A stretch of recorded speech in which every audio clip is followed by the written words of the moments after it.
할렐루야. 우리 옆 사람하고 인사 한번 합시다. 사랑합니다. 축복합니다.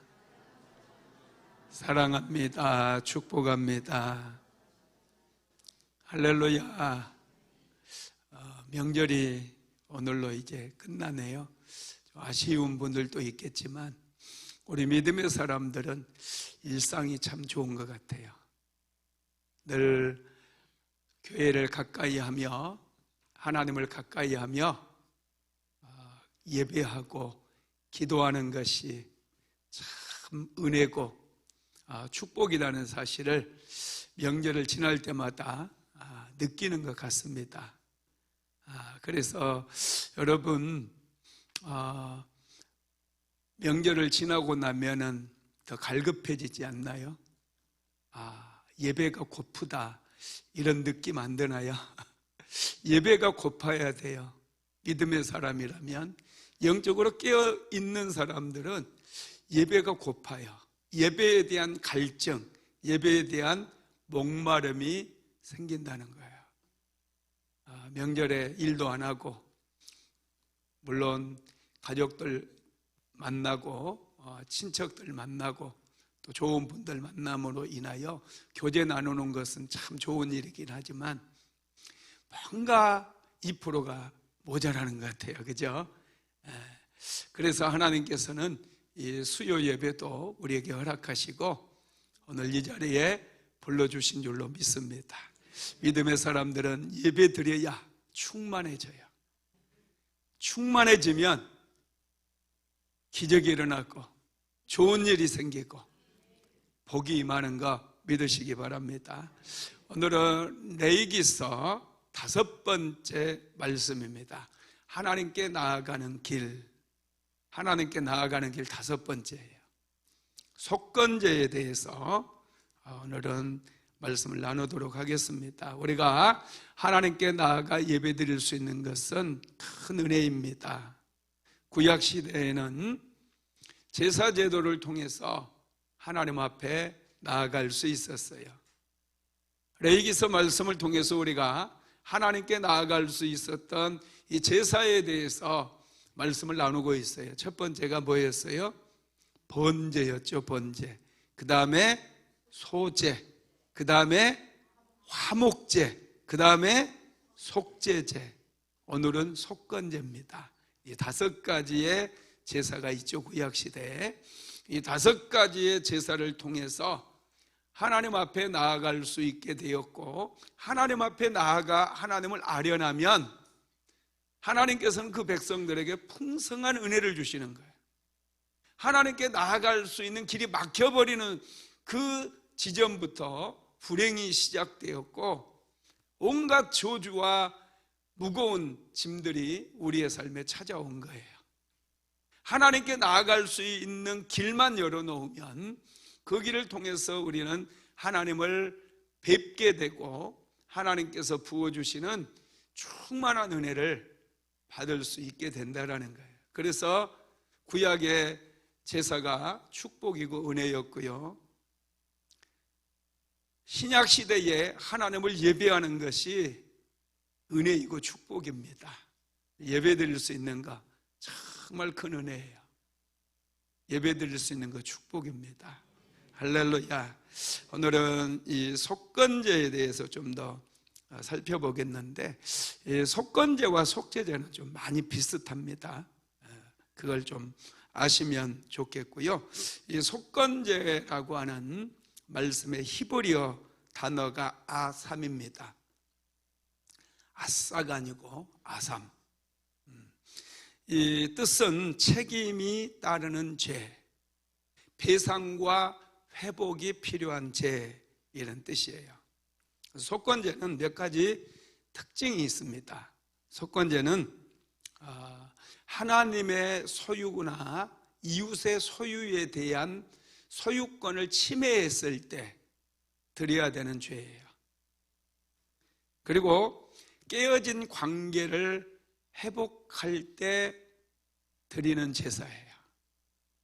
세 번째로는 반드시 속죄제는 배상을 해야 된다는 거예요. 배상. 손해를 끼쳤으면 반드시 배상을 해줘야 돼요. 여러분, 레위기서 5장 1절부터가 사실은 속건제에 대한 말씀인데 중간에 보면 속죄제라고 하는 게 나오거든요. 이 속죄제와 속건제가 많이 비슷합니다.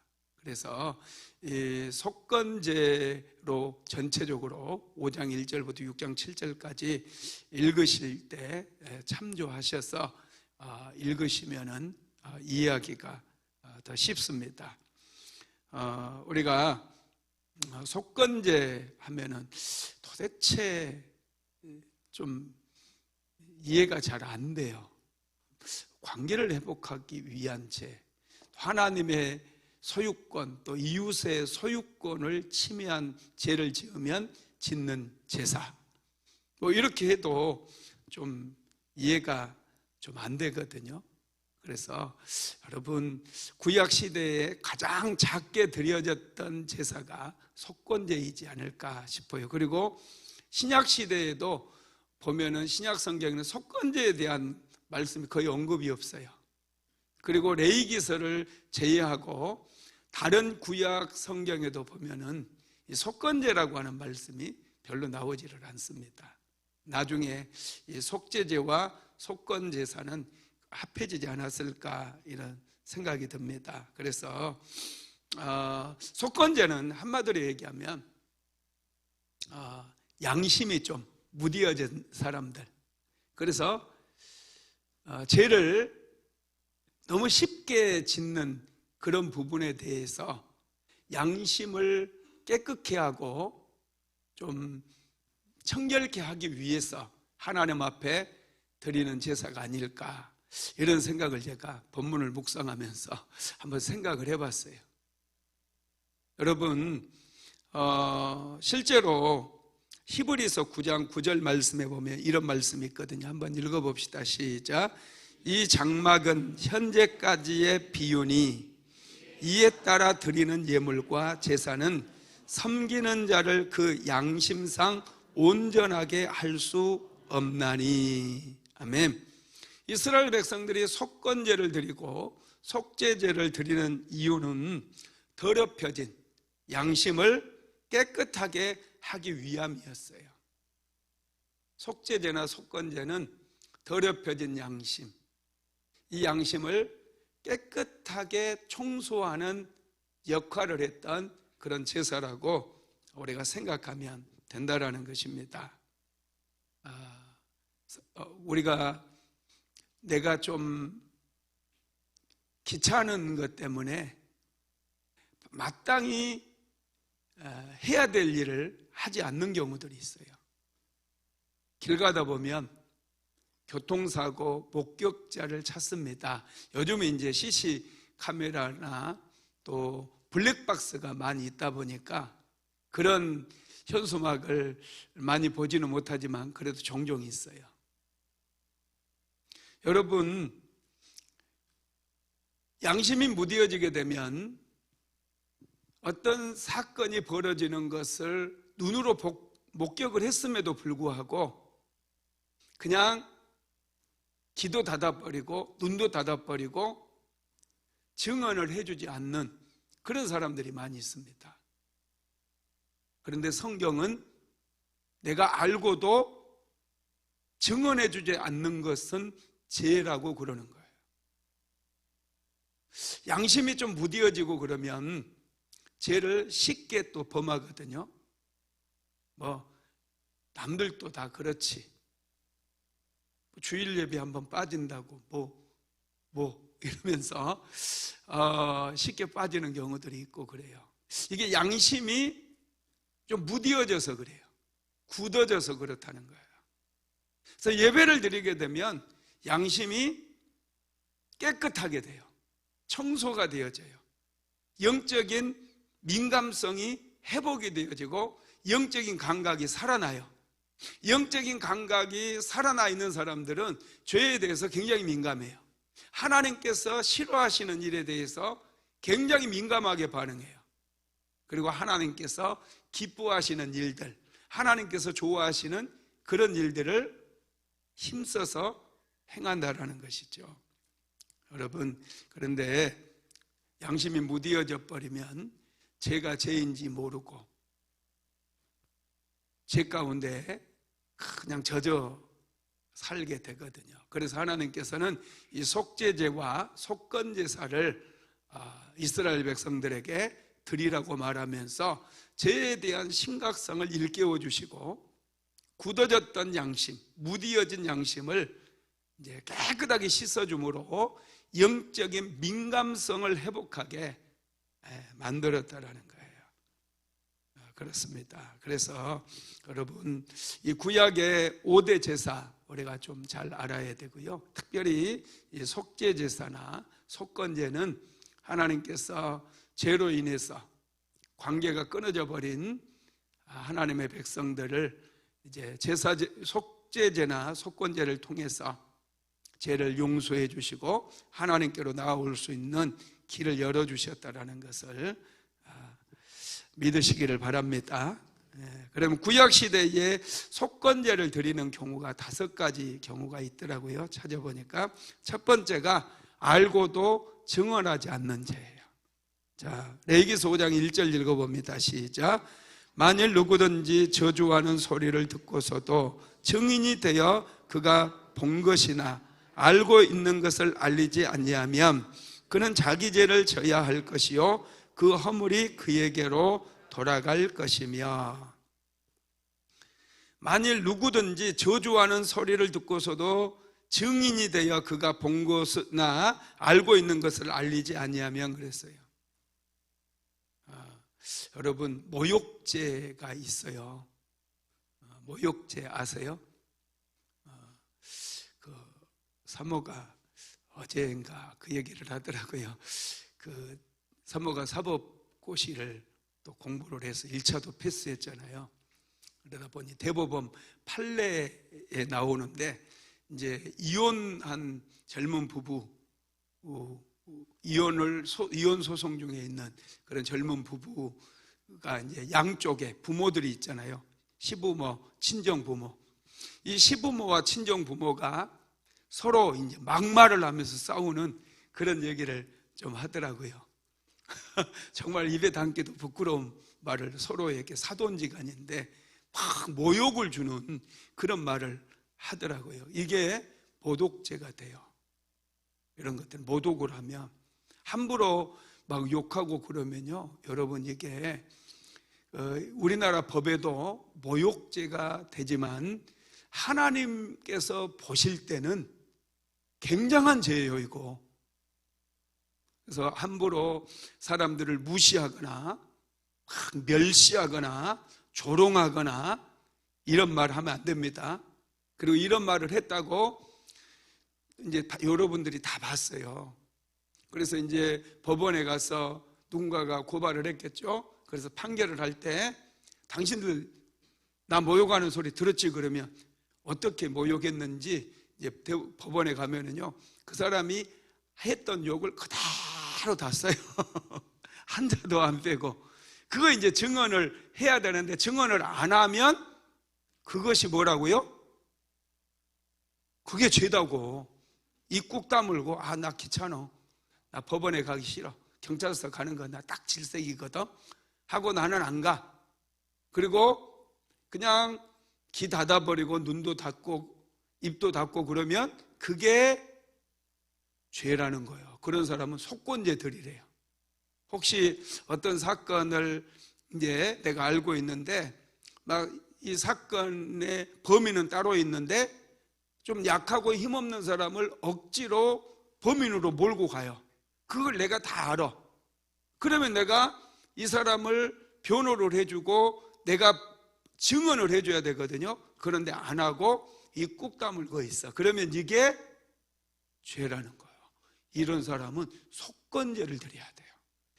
양을 한 마리 잡아야 되고요. 또 이 사람에 대해서도 배상을 해줄 의무가 있는 거예요. 이게 세상 법보다 하나님의 법이 더 무서워요. 더 벌이 큽니다. 내 친척이라고 해서 그릇 증언을 한다든지, 잘하는 사람이라고 해서 이 사람에게 유리한 증언을 해준다든지, 이런 것들이 죄라는 거예요.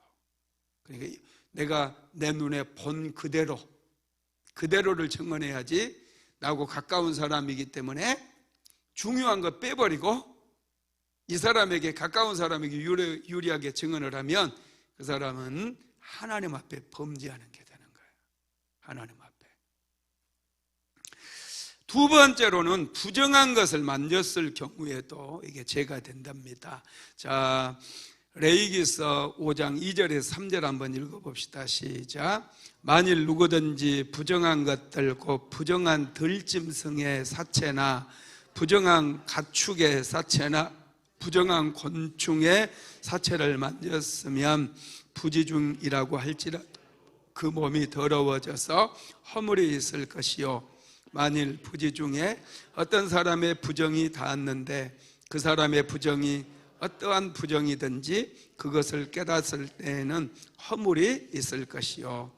예, 부정한 것을 만졌을 때도 속건제를 드리는 거예요. 속죄제라고 나오는데요, 이건 속건제에 포함된 속죄제입니다. 예, 여러분 죽어있는 곤충 만져본 적 있어요? 예, 속건제 들으셨나요? 신약 시대니까 뭐 드릴 필요는 없겠죠. 모기 잡아보셨죠? 손으로 탁 때려서. 또 이제 그러면은 부정한 거 아니면, 모기가 아니면 좀 부정한 것들, 성경에서 거미 같은 건 부정해요. 거미 잡아봤어요? 큰일 났다. 예, 이제 거미 그런 거, 죽은 거 만지고, 또 바퀴벌레 같은 것도 부정해요. 바퀴벌레 누가 그랬어요? 큰일 났다 이제. 하여튼 이런 것들, 만지는 것들, 여러분 이런 것들도 사람을 부정하게 만들어요. 옛날에는 여러분 전염병이 있잖아요. 특별히 이제 전에 우리 코로나도 한번 유행해서 교회 예배도 막 온전한 예배 드리지 못하고 그런 때가 있었는데, 이 코로나 바이러스가 어떤 분은 중국의 무슨 이상한 동물에서 발생을 했다, 또 어떤 분은 쪽제비에서 발생했다, 어떤 분은 박쥐에서 시작됐다 그러는데, 여러분 이런 짐승들에게 바이러스가 있어요. 그 짐승에게는 아무 해를 미치지 못하는데, 이게 다른 사람에게 들어갔을 때, 다른 짐승이나 사람에게 옮겼을 때 이게 아주 치명적으로 역사해가지고 사람을 아주 힘들게 하고 고통스럽게 하고 때로는 죽게도 만들거든요. 낙타에 있는 바이러스가 메르스였죠. 메르스 바이러스도 한번 병원에서 이게 발병이 돼가지고 삼성병원 막 다 문 닫고 거기에 입원해 있었던 분 많이 돌아가신 분도 있고 그래요. 이 짐승들은 바이러스가 이렇게 있거든요. 그래서 함부로 만졌다가는 감염이 돼요. 그리고 여러분 그 유출병이라고 해서 들쥐에게만 있는 그런 바이러스가 있어요.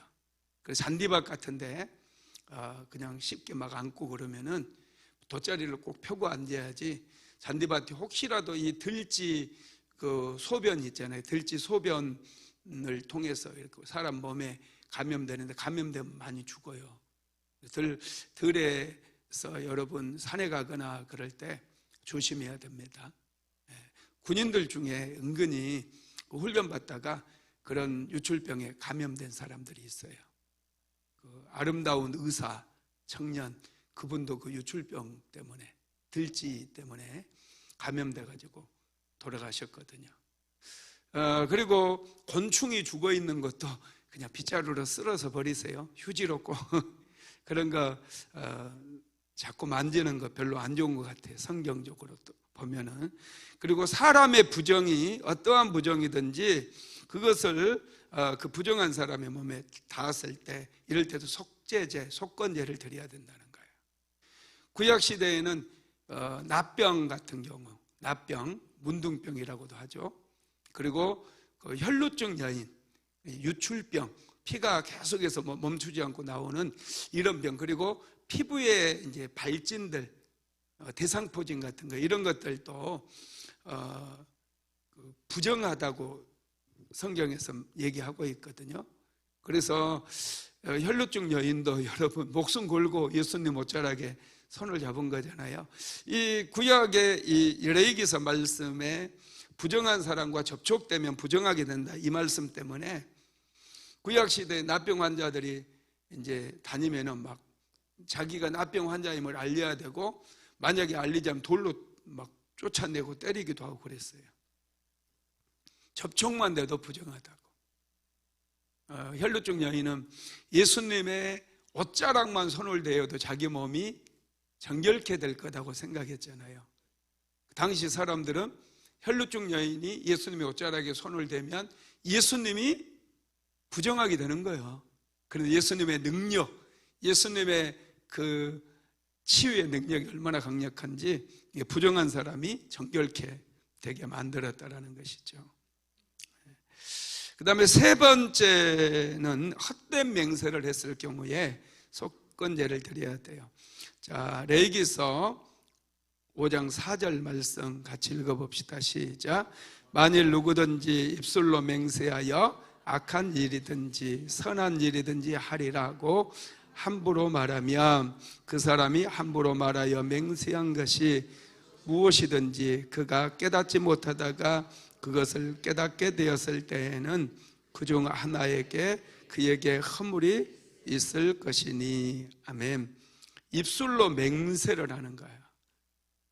하나님 앞에 하늘에 맹세하고 땅에 맹세하고 이런 맹세한 것이 있다면 반드시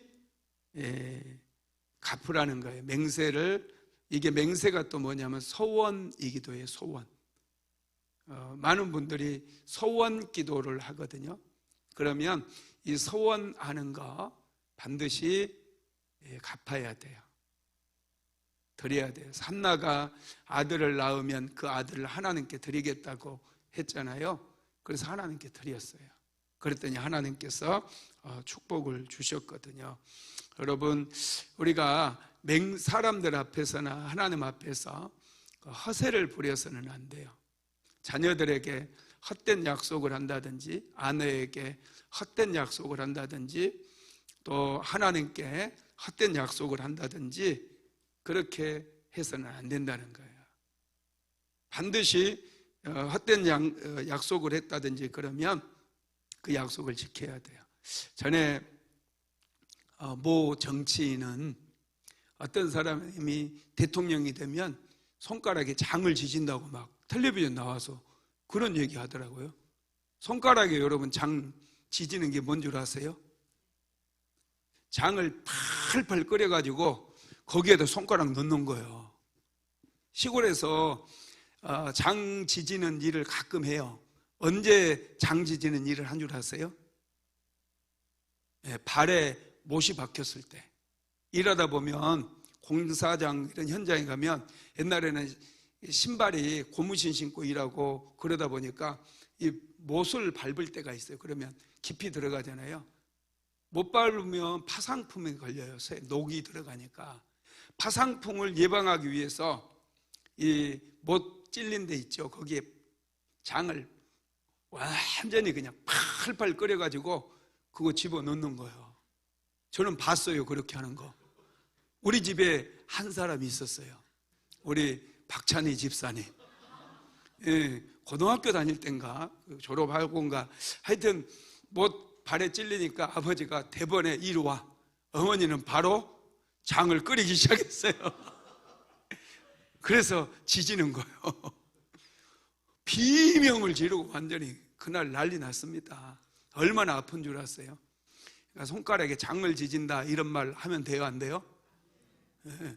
2명이나 하더라고. 근데 그분들이 2분 다 장을 안 지졌어요. 제가 지금도 계속 지지나 안 지지나 보거든요. 왜냐하면 그분들은 지금도 정치판에 있기 때문에. 그렇게 헛된 맹세를 하고 그런 사람들은 절대로 지지하면 안 돼요. 헛된 맹세하는 사람들은 여러분, 이게 죄가 되다 보니 하나님 앞에서도 막혀버려요. 은혜가 막혀가지고 큰 일을 할 수가 없어요. 지혜도 막혀요.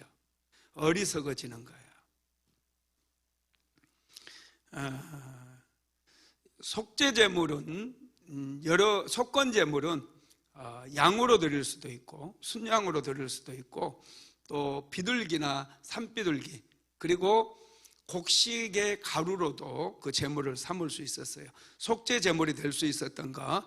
자, 레위기서 5장 5절로 6절 한번 읽어봅시다. 시작.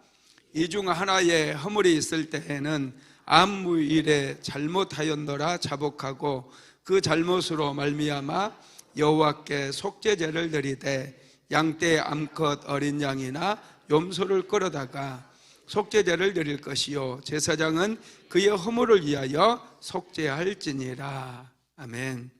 속죄 제물은 양이나 염소 다 해당이 됩니다. 그리고 이 제사를 드리고 나면 제사장이 반드시 그 허물을 위해 속죄를 해야 돼요. 이 사람의 제사가 끝나면 당신의 죄는 사함을 받았습니다. 이렇게 얘기를 해줘야 속죄가 되는 거예요. 그래서 하나님께로 나아가는 길이 열려지는 거예요. 자, 레위기서 5장 7절에서 10절도 한번 읽어봅시다. 시작. 만일 그의 힘이 어린 양을 바치는데 미치지 못하면 그가 지은 죄를 속죄하기 위하여 산비둘기 2마리나 집비둘기 새끼 2마리를 여호와께로 가져가되 하나는 속죄제물을 삼고 하나는 번제물을 삼아 제사장에게로 가져갈 것이요 제사장은 그 속죄제물을 먼저 드리되 그 머리를 목에서 비틀어 끊고 몸은 아주 쪼개지 말며 속죄제물의 피를 제단 곁에 뿌리고 그 남은 피는 제단 밑에 흘릴지니 이는 속죄제요 그 다음 것은 규례대로 번제를 드릴지니 제사장이 그의 잘못을 위하여 속죄한즉 그가 사함을 받으리라. 아멘. 이 속죄제를 드려야, 이 속건제가 하나님 앞에 드려져야 은혜를 받을 수 있어요. 하나님과의 관계가 회복됨으로 인하여 하나님 앞에 나아가서 은혜도 받고 축복을 받아야 인생이 형통해지는데 그 길이 막혀버리니 참 얼마나 기가 막히겠어요. 특별히 돈도 없어요. 양 한 마리 드릴 돈도 없어요. 염소 한 마리 드릴 돈도 없어요. 그러면 남의 거 훔쳐서 드릴 수도 없는 일이고 얼마나 힘들겠습니까? 그래서 하나님께서 그러면 비둘기, 집비둘기도 괜찮고 산비둘기도 괜찮아. 이 비둘기라도 가져와 가지고 하나님 앞에 제물로 드리라는 거예요. 그러면 사함을 받을 수 있다라는 것이죠. 자, 레위기서 5장 11절로 13절도 한번 읽어봅시다. 시작. 만일 그의 손이 산비둘기 2마리나 집비둘기 2마리에도 미치지 못하면 그의 범죄로 말미암아 고운 가루 10분의 1 레바를 예물로 가져다가 속죄제물로 드리되 이는 속죄제인즉 그 위에 기름을 붓지 말며 유향을 놓지 말고 그것을 제사장에게로 가져갈 것이요 제사장은 그것을 기념물로 한 움큼을 가져다가 제단이 여호와의 화제물 위에서 불사를 지니 이는 속죄제라. 제사장이 그가 이 중에서 하나를 범하여 얻은 허물을 위하여 속죄한즉 그가 사함을 받으리라. 그 나머지는 소제물 같이 제사장에게 돌릴지니라. 이 비둘기를 이제 좀 건강한 사람들은 산비둘기라도 잡을 수 있잖아요, 그죠? 산비둘기라도 잡을 수 있는데 이제 나이가 너무 어리거나 또 나이가 너무 많은 분들, 특히 이제 나이 많은 분들이 해당이 될 거예요. 산비둘기 여러분 잡기 상당히 어렵습니다. 산비둘기 잡아보신 분이 있어요? 아무도 없는 것 같아. 산비둘기 잡는 게요 굉장히 어려워요. 제가 이 비둘기 시골에 살면서 이제 비둘기 많이 보고 비둘기 알이 낳거든요. 둥지에 비둘기 둥지가 나무에 있으면 비둘기는 집도 정말 허접하게 지어요. 까치는 이렇게 집도 아주 멋지게 짓잖아요. 참새도요 집을 상당히 멋지게 견고하게 짓는데 새 중에서 집을 제일 허접하게 짓는 새가요 비둘기하고 꽁 이런 것들이에요. 정말 허접하게 지어요. 집을 잘 못 지어요. 까치에게 좀 배워야 돼.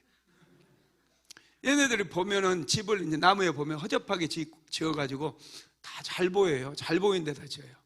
그러면 이 둥지가 있으면 둥지 안에 비둘기 알을 이렇게 놓아놓으면 비둘기 알이 안 보이잖아요. 근데 이 비둘기 집 얼마나 엉성하게 지었는지 밑에서 보면 보여요. 올라가서 비둘기 알만 꺼내오고 그랬어요. 이제 비둘기가요, 자기 이제 알을 품을 때 있죠.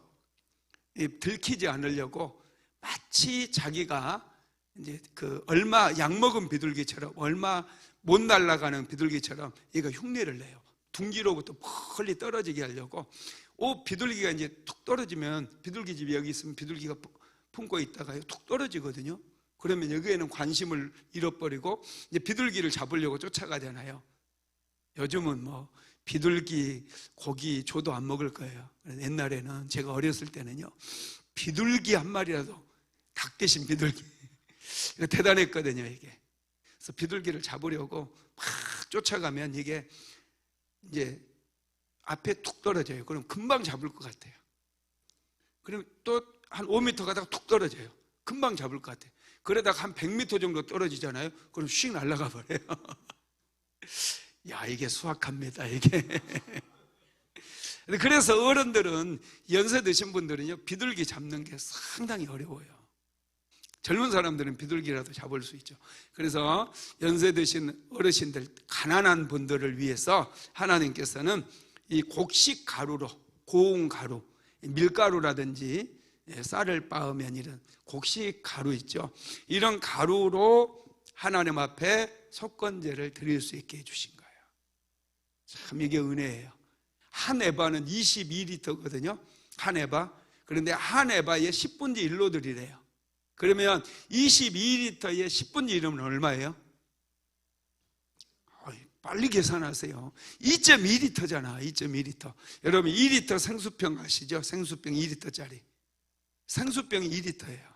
딱 그 생수병 하나 정도 가루를 가져오면 제사장은 한 움큼 갖다가 불에 태우고요, 나머지는 제사장이 가지고 간다는 거예요. 속죄제랑 소제 드리는 것하고 너무 비슷하다고 볼 수가 있습니다. 네 번째, 성물에 대해서 잘못을 범했을 때입니다. 자, 레위기서 5장 14절로 16절 시작.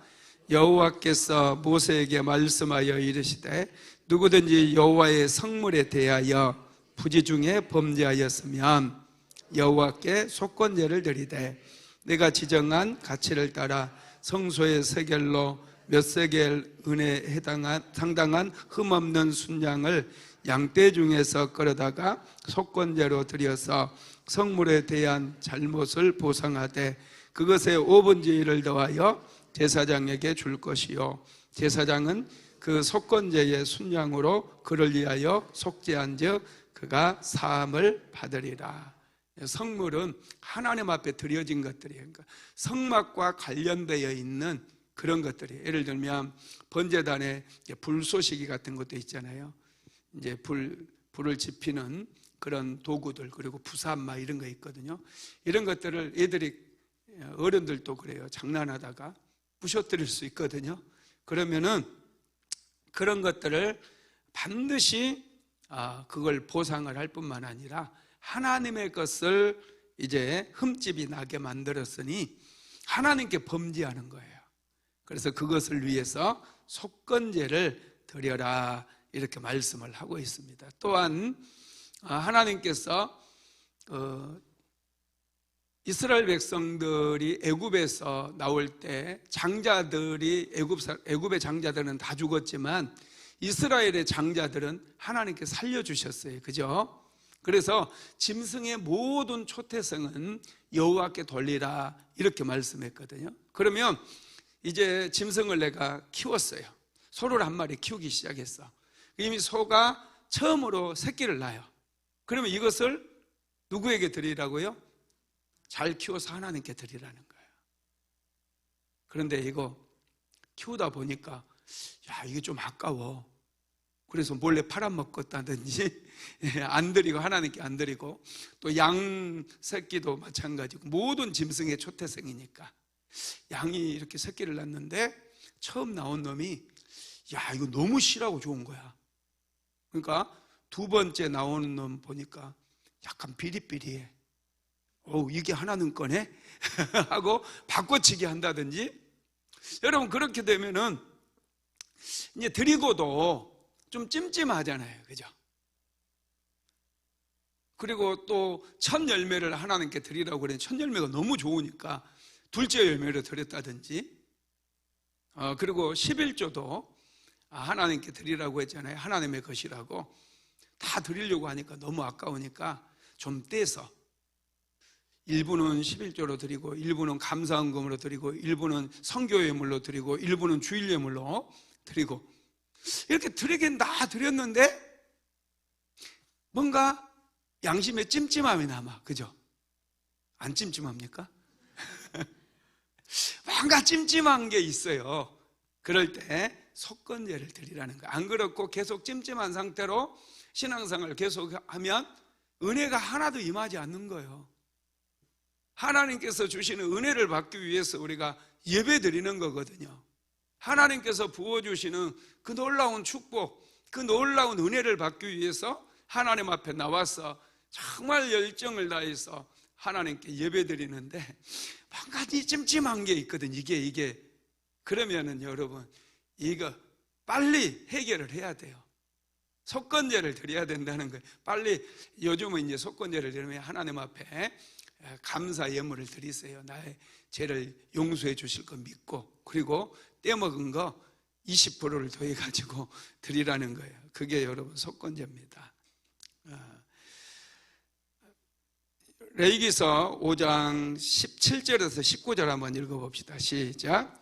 만일 누구든지 여호와의 계명 중 하나를 부지 중에 범하여도 허물이라 벌을 당할 것이니, 그는 내가 지정한 가치대로 양떼 중 흠없는 순양을 속건 제물로 제사장에로 가져갈 것이요, 제사장은 그가 부지 중에 범한 허물을 위하여 속죄한즉 그가 사함을 받으리라. 이는 속건제니 그가 여호와 앞에 참으로 잘못을 저질렀음이니라. 아멘. 속건제는 하나님과 관계를 회복하는데 초점이 맞춰졌다고 그러는데, 사실은 하나님께 은혜 받기 위한 그런 쪽의 관계가 더 초점이 맞춰져 있는 거예요.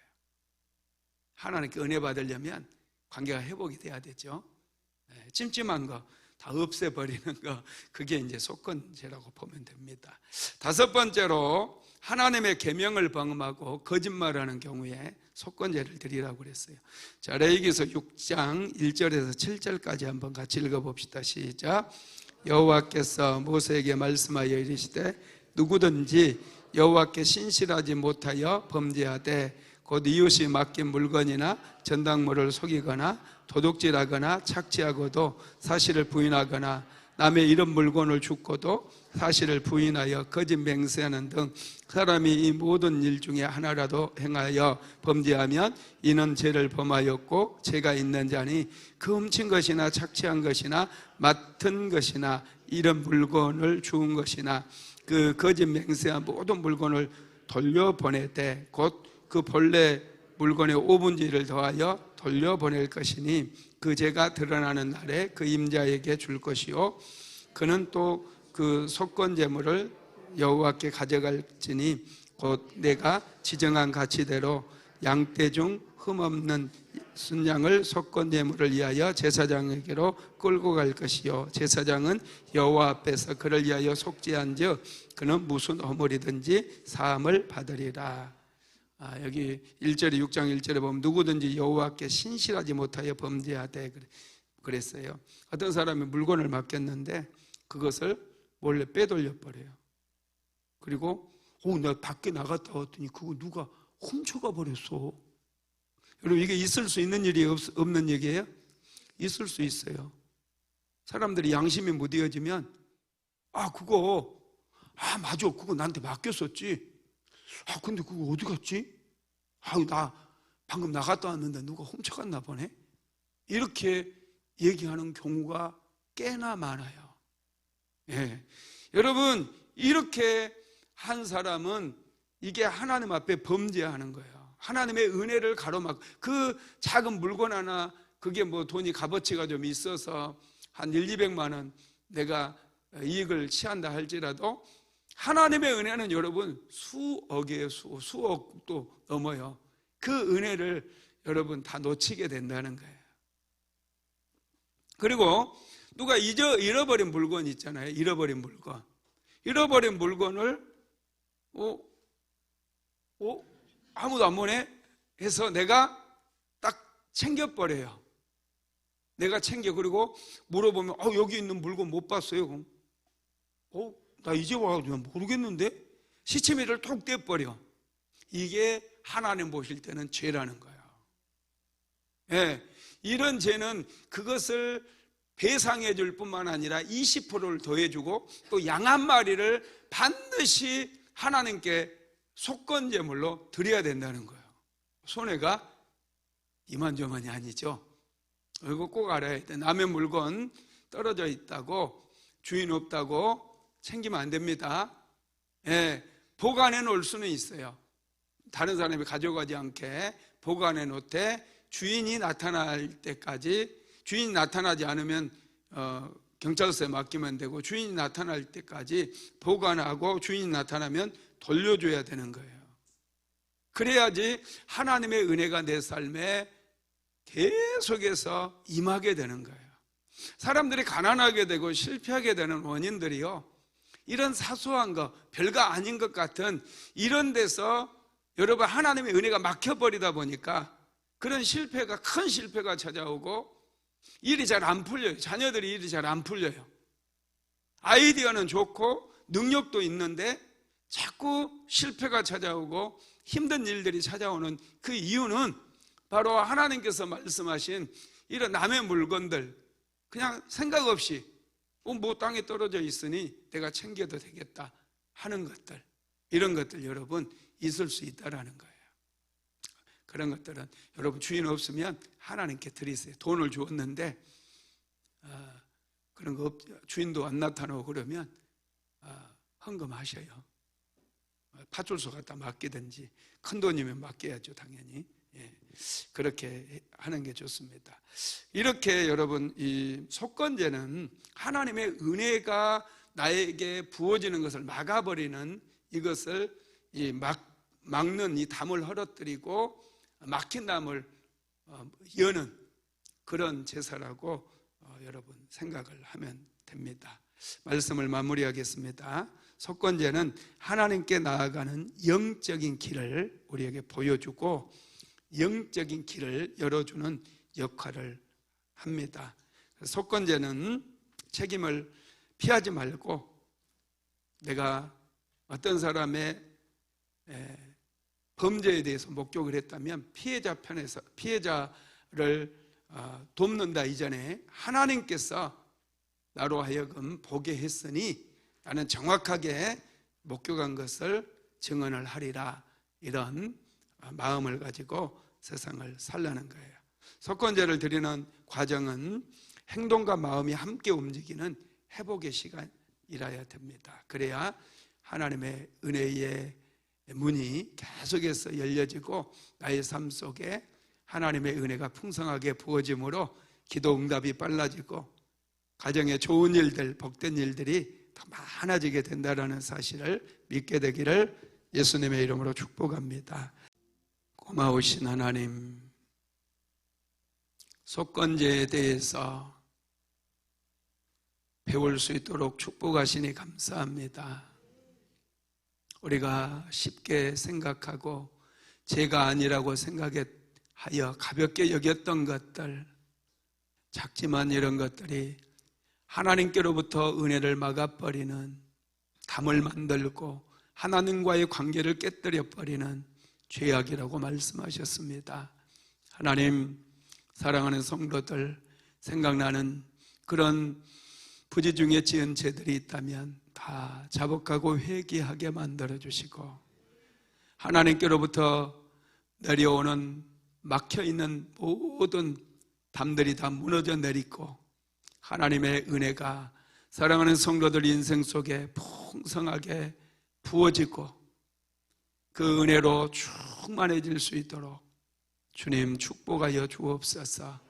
은혜 아니면 살아갈 수 없는 연약한 인생들입니다. 주여 불쌍히 여겨 주시옵소서. 오늘 이 밤에도 풍성한 은혜를 내려주시고 가정가정마다 하나님의 은혜가 넘쳐남으로 살아나게 하시고 회복되게 하시고 하늘의 신령한 은혜, 땅의 기름진 복 넘치도록 받을 수 있도록 도와주시옵소서. 예수님의 이름으로 기도드렸습니다. 아멘.